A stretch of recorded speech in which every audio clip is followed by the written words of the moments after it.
عمران خان اور بشرا be be کے آج کے دن میں، اس کا مطلب ہے کہ کرنلز اب کوئی اور آپٹکس یہاں پہ کریٹ کرنے والے ہیں۔ اس کا یہ مطلب نہیں ہے کہ عمران خان کے ساتھ ان کی کوئی ڈیل ہو گئی ہے۔ کرنلز کی ایک مجبوری یہ ہے کہ وہ اپنی عدالتوں کا ایک تاثر اور ایک بھرم بھی رکھنا چاہتے ہیں دنیا کے ساتھ کھیلنے کے لیے اور اس نظام کو بچانے کے لیے۔ یہ بڑا ضروری ہے کہ دنیا کو یہ میسج دیا جائے کہ پاکستان کے اندر ایک نظام، ایک سویلین، ایک عدالت، سپریم کورٹ وغیرہ جو ہے، عدالتیں ایگزسٹ کرتی ہیں۔ تو اب دیکھیں کہ یہ اس کرنل کورٹ اب جو ہے کیا فیصلہ کرتی ہے اگلے چند گھنٹوں میں۔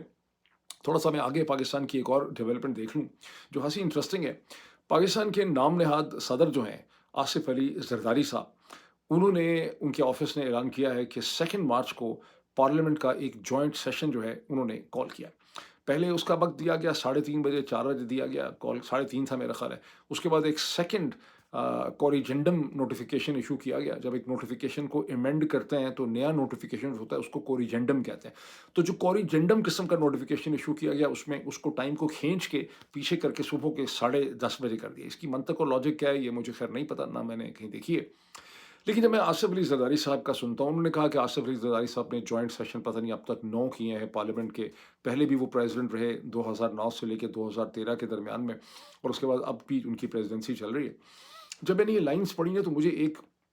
جھرجری سی مجھے آئی، اور مجھے میری اسپائنل کارڈ کے اندر ایک، میری ریڑھ کی ہڈی کو نا ایک جھٹکا لگا کہ آصف علی زرداری صاحب کی طرح کا جو اتنا بڑا منجھاوا شخص ہے، اتنا ایتھیکل، اتنا کیریکٹر والا،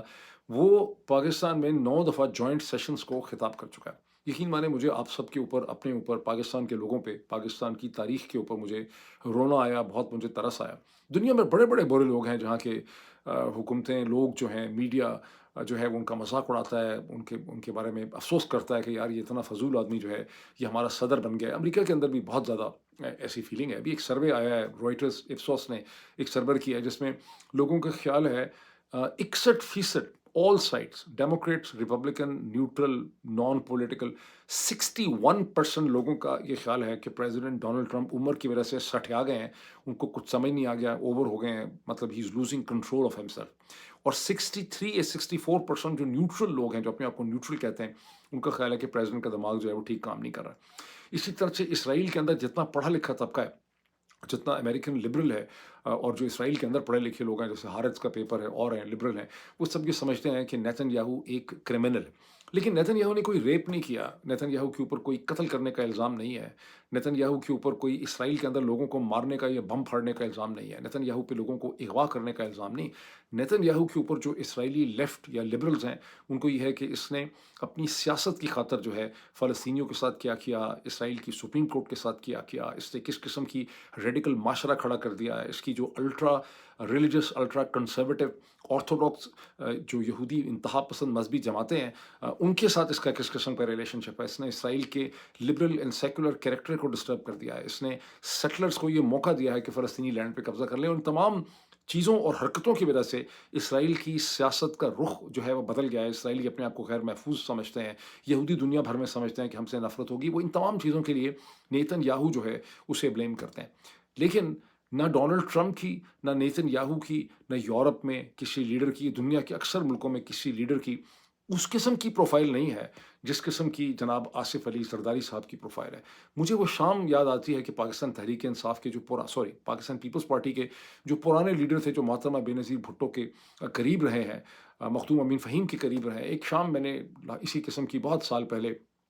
ایک ڈنر تھا لاہور میں، جہاں پوری رات کے صبح کے 2-3 بجے تک میں ان کے ساتھ بیٹھا، ان کی باتیں سنتا رہا اور پاکستان کی سیاست پہ بات ہوتی رہی۔ ان میں تمام لوگوں کو یہ شک تھا، انہوں نے مجھے بہت دلیلیں دیں یہ ثابت کرنے کے لیے کہ محترمہ بے نظیر بھٹو کا جو اپنا قتل ہے 27 دسمبر 2007 کا، وہ آصف علی زرداری صاحب کی ملی بھگت، یہ ان کا خیال تھا اور بہت زیادہ لوگوں کا خیال ہے کہ آصف علی زرداری صاحب کی ملی بھگت کے بغیر وہ قتل جو ہے وہ بھی ایکسپلین نہیں ہوتا۔ اس سے پہلے وہ 80s میں کیا کرتے رہے، کس طرح سے وہ مسٹر 10% تھے، کیسے وہ مسٹر 20% ہو گئے، 15% ہو گئے، 30% ہو گئے۔ جب وہ منسٹر آف انوائرمنٹ بنا دیا گیا 90s میں، پہلی بی بی کی گورنمنٹ میں، یا پتہ نہیں دوسری گورنمنٹ میں شاید، تو کس طرح سے انہوں نے فیصل آباد، گجرانوالہ اور سیالکوٹ کی انڈسٹریز کو ایکسپلائٹ کیا، کیسے ان کے اوپر الزام ہے کہ انہوں نے پیسے کمائے اور سب کچھ کیا۔ یہ ساری جو تاریخ تھی نا، یہ میری نگاہوں کے سامنے چند سیکنڈز کے اندر، مجھے بتانے میں شاید زیادہ دیر لگی ہوگی،